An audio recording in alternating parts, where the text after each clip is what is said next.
Welcome to the most mysterious anime in television, the Big O! Unlike most shows that tell you exactly what's going on, the Big O asks you to solve the mystery of Paradigm City. A city full of amnesia. A city full of giant robots fighting for control.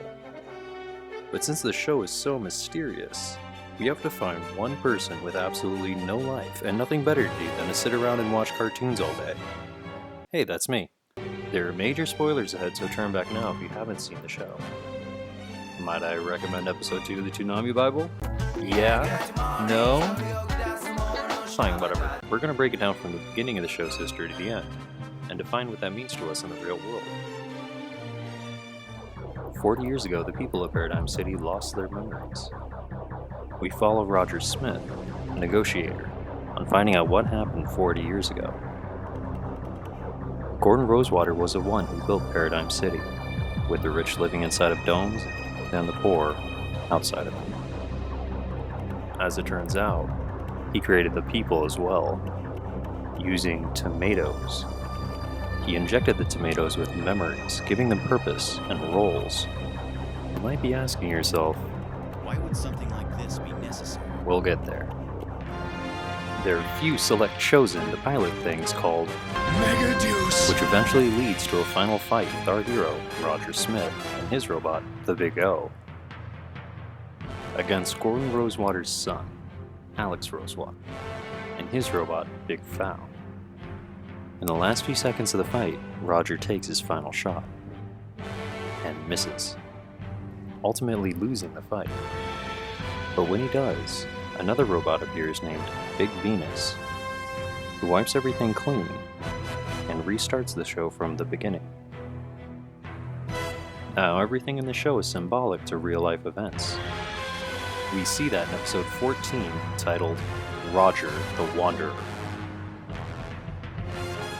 In one of Roger's fights, he becomes electrocuted and transported to a mysterious place where there are no domes in the sky, no one's lost their memories, and there are no giant robots.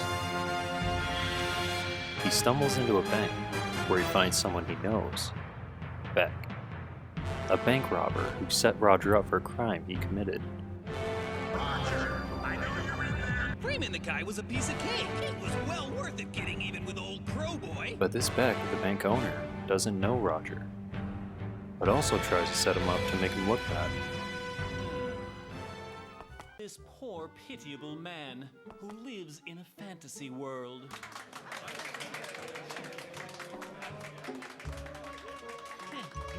The whole show takes place inside Roger's head. But rather than being crazy, it seems that the show takes place in the subconscious, or what Carl Jung describes as the collective unconscious. Eventually, a friend of Roger's finds him in the real world, named Angel. But in this place, she doesn't recognize him. Angel. I really don't appreciate you calling me that. But as she goes into the lower levels, symbolic of going into the subconscious, she becomes her subconscious self. Tell me where it is you're taking me. To where you used to come from. So Roger does too. I understand now. The thing I should be fighting is the terror inside me. So what do tomatoes, domes, and giant robots have to do with our world? Let's start simple. The domes represent the rich and living inside of a bubble, not knowing the hardships of daily life. Paradigm City refers to living in a paradigm or a belief system. It was once thought that smoking was good for you and blacks were lesser people. We've thankfully moved past those paradigms. They say it takes about 2 generations for a way of life to be forgotten through time, which is why in the show, everything's forgotten every 40 years. In the episode titled Winter Night Phantom, Colonel Don Dawson starts to remember a movie he saw when he was a kid. He believes the lead actress of the film to be part of a terrorist organization he's currently investigating. Problem is, she's been dead for years. Until one fateful night. turns out that this new girl was actually his date for the movie original, and the two would accidentally recreate the scenes from the movie later on. During the series finale, Dawson sees a familiar couple go to a film, starring him, and starts to realize that this boy is actually him. But you can't be me. And sees that his world repeats itself every 40 years. Was this the same catastrophe 40 years ago? This is symbolic to one generation passing down their memories to another, giving them glimpses of the past without ever giving the whole picture. This is what the show calls the new crop of people. The new tomatoes. Now the giant robots. Yeah, that'd be kinda hard to miss in our world.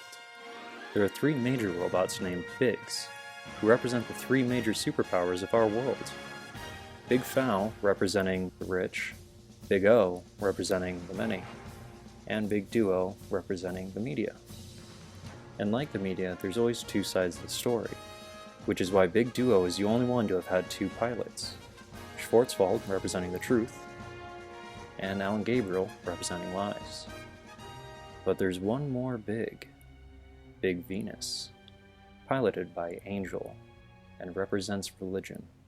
This is hinted at in a few ways.